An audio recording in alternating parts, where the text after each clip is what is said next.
Je vous en ai parlé il y a déjà quelques semaines les amis, mais c'est enfin le moment de voir ensemble l'épisode 1 de l'animé Digimon Adventure 2020. ADN et Crunchyroll nous proposeront tous les dimanches matins un nouvel épisode du reboot ou du remake, appelez ça comme vous voulez, des premières saisons de Digimon Adventure. On a vraiment une belle claque pour les nostalgiques comme moi ou comme le nouveau public qui va découvrir et redécouvrir l'univers de Digimon qu'on connaissait avant. La production a fait un énorme travail les amis pour pas nous attirer dans l'ennui, pour pas nous faire revivre frame par frame et dialogue par dialogue la même histoire qu'avant. Ils ont simplement créé une nouvelle histoire, une nouvelle approche avec de nouveaux objectifs et surtout de nouvelles ambitions pour nous faire redécouvrir l'univers de Digimon comme on ne l'a jamais vu auparavant, en plus détaillé, parce que pour moi c'est un univers qui est extrêmement immense sur lequel on a simplement effleuré la surface. Ça fait donc extrêmement plaisir de revoir des personnages bien plus travaillés, des décors plus travaillés avec bien sûr de nouveaux graphismes, une bande son qui me rappelait par moments un petit peu One Piece ou Kuroko Basket dans les moments de combat et tout ça. En tout cas ça m'a rappelé un univers où il y a beaucoup de fights, où il y a beaucoup de tensions, etc.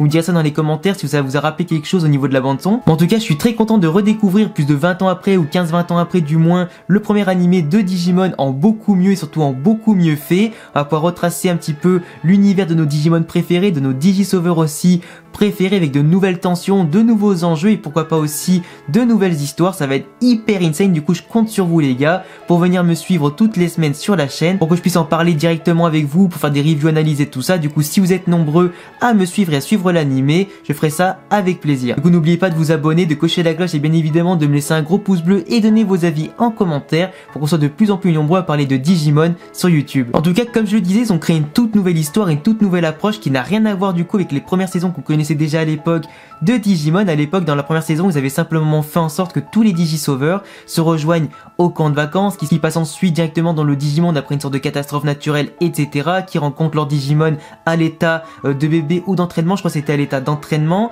On avait eu du coup différentes histoires comme ça où ça s'était enchaîné, où ils ont dû se battre très rapidement, compter sur leur Digimon pour survivre et ça bien sûr rester dans le Digimonde assez longtemps, du moins sur le long terme, pour ensuite en sortir dès qu'ils auront terminé de battre en tout cas les différents boss et les différents objectifs qu'ils devaient affronter. Sauf que cette fois-ci on a les Digisauvers qui ne se rencontrent pas du tout pour l'instant, qui sont chacun de leur côté. Tai se prépare justement lui à partir au camp d'été, sa mère est partie en formation avec sa petite sœur et du coup on apprend que bien évidemment la technologie et le monde digital font partie intégrante de la société, que ça régit entre guillemets la société, qui sont régulièrement en proie à des virus, à des cyberattaques et tout ça, et que forcément les anomalies sont faites pour être combattues. Sauf que les seuls capables de les combattre c'est les Digimon, et à mon avis la population n'est pas forcément au courant que les Digimon existent. Du coup ils sont obligés d'attendre que des mecs experts en informatique se battent pour contrer les virus manuellement par rapport à leur ordinateur et tout ça. On voit cette fois-ci qu'en tout cas les Digimon auront un très gros apport sur la société, sur le monde réel, du coup en affrontant directement les Digimon maléfiques, les Digivirus et tout ça. Voilà, du coup Tai qui prépare tranquillement son sac pour le camp d'été, il va du coup ensuite partir, mais il apprend grâce à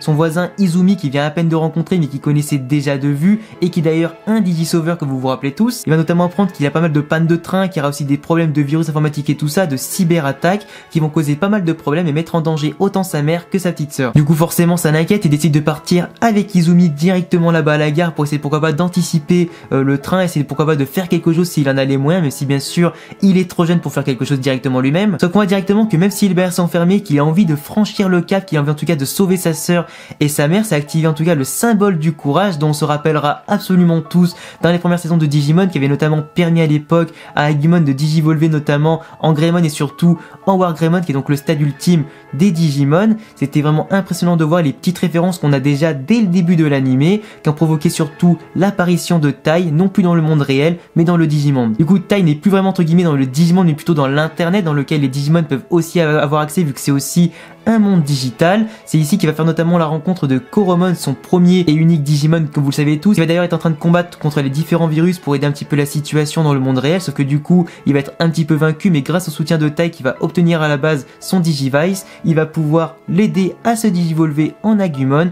commencer à combattre les différents virus et améliorer la situation dans le monde réel. Du coup, Izumi, qui est très bon en informatique, qui est d'ailleurs très jeune et qui a d'ailleurs un regard assez naïf sur la vie, il a très vite remarqué que le téléphone de Tai était par terre. Il s'est pas du tout inquiété au début de la disparition de Tai, il s'est posé tranquillement, il a ensuite vu lui aussi que son symbole, alors lui je sais plus si c'est la sagesse, l'intelligence ou un truc comme ça, qui a du coup pris forme dans sa tablette, qu'il a transformé en petit ordinateur hyper sympa pour interagir avec le Digimonde et l'aider à distance sans paniquer. Du coup Izumi n'a pas eu le droit d'avoir son Digimon qu'on attend bien sûr avec impatience et qui faisait partie des plus emblématiques des Pokémon d'ici, en tout cas des Digisauveurs. Il a donc aidé à distance, lui aussi possède son Digivice maintenant, ils vont du coup pouvoir interagir entre le monde réel et le monde des Digimon. Ça va permettre en tout cas de combattre les virus, de les détecter, de savoir d'où viennent les pannes et bien évidemment de sauver la situation du train de la mère de Tai et de sa petite sœur. Grâce à la relation entre Agumon et en tout cas Tai qui commence à se construire, qui commence à se profiler, surtout à se nouer, on voit que les combats commencent à avoir lieu contre les virus, que même Tai des fois arrive à en détruire quelques-uns. Certes ils sont un petit peu encerclés, mais Agumon avec son pouvoir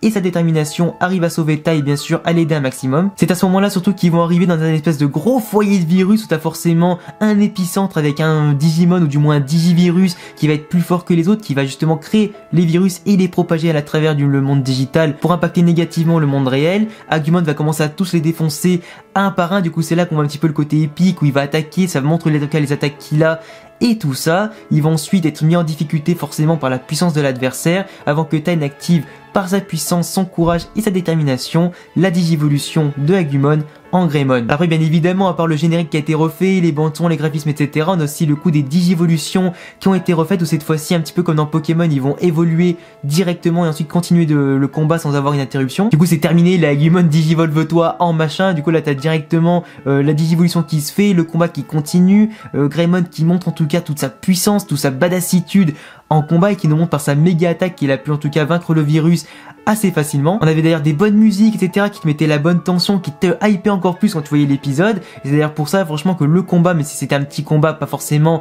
hyper intéressant, ça l'a quand même rendu super sympa à voir, super agréable à suivre et ça donne déjà envie de voir l'épisode 2 avec pourquoi pas davantage de combats. Du coup comme la situation est revenue à la normale dans le monde réel, forcément tout est bien qui finit bien. Alors après, à voir est-ce que Tai va revenir directement ensuite dans le monde réel, est-ce qu'ils vont du coup ensuite au fur et à mesure des épisodes interagir autant dans le monde digital qu'à l'extérieur. Ils vont pouvoir du coup rentrer quand ils veulent, ils n'auront pas du tout la même ambition que les premières saisons où ils étaient simplement bloqués dedans sans pouvoir en sortir. Mais à la fin de l'épisode on a vu notamment Matt arriver, alors je connais pas son nom en VO mais je le connais simplement en français. Matt arriver sur le dos de Garurumon qui le regarde avec un air hyper badass, comme quoi lui aussi à mon avis a été appelé pour régler les problèmes du Digimonde et du monde réel sans avoir pu interagir avec Tai avant. Est-ce qu'ils se connaissent dans cette timeline ici, est-ce qu'ils se connaissent dans cette nouvelle histoire? On verra bien en tout cas dans l'épisode 2. En tout cas ils se regardent d'un air impressionné, on voit en tout cas Greymon et Garurumon qui se fixent aussi évidemment. T'as un côté hyper badass et même si on aimerait bien avoir un combat entre les deux, à mon avis ils vont d'abord coopérer par rapport à ce qu'on a vu dans la preview pour démonter un maximum de virus et aider la population